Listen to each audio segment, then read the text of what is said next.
মেহেদী হাসান মিরাজ বাংলাদেশ ক্রিকেটের সুপারস্টার, তাকে কেন বিশ্বকাপ দলে রাখা হলো না? তার সঙ্গে দুর্নীতি করেছে বাংলাদেশ ক্রিকেট বোর্ড।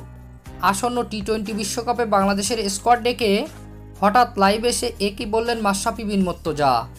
বিস্তারিত জানতে না টেনে সম্পূর্ণ ভিডিওটি দেখুন। দর্শক, 2024 সালে এই প্রথম কোনো বড় টুর্নামেন্ট খেলবে বাংলাদেশ, তাও সেটা আবার টি-20 বিশ্বকাপের মতো বড় আসর।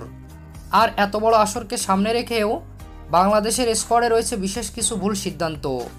টি-20 বিশ্বকাপকে সামনে রেখে সম্প্রতি 15 সদস্যের একটি স্কোয়াড ঘোষণা করেছে বাংলাদেশ ক্রিকেট বোর্ড।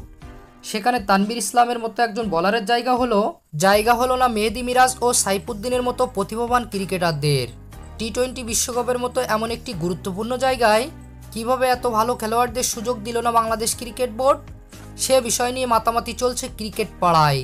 মেহেদী হাসান মিরাজ ও সাইফুদ্দিন কোনো সন্দেহ ছাড়াই বাংলাদেশ ক্রিকেট টিমে মেইন একাদশে সুযোগ পাওয়ার দাবিদার। তবুও মেহেদী মিরাজ ও সাইফুদ্দিনকে সুযোগ দেয়নি বিসিবি। আসলে বাংলাদেশ ক্রিকেট বোর্ডের একটি বাজে অভ্যাস, তারা পূর্বের ভালো খেলোয়াড়কে সবসময় ভুলে যায়। তামিম ইকবাল, ইমরুল কায়েসের মতো মেহেদী হাসান মিরাজ ও সাইফুদ্দিনকে ভুলে গেল বাংলাদেশ ক্রিকেট বোর্ড। সেজন্য 2024 টি-20 বিশ্বকাপে জায়গা পেল না এই দুই ক্রিকেটার। এবার টি-20 বিশ্বকাপের জন্য বাংলাদেশের স্কোয়াড দেখে হঠাৎ লাইভে এসে মাশরাফি বিন মুর্তজা বলেন, বরাবরের মতো বাংলাদেশ ক্রিকেট বোর্ড ভুল সিদ্ধান্ত নিল। মেহেদী হাসান মিরাজের কেমন অ্যাবিলিটি আছে সেটা আমরা জানি, সে ভারতের সঙ্গে দারুণ ব্যাটিং করেছিল। টি-20 বিশ্বকাপের স্কোয়াডে মেহেদী হাসান মিরাজ ও সাইফুদ্দিনকে না দেখে অবাক হলাম।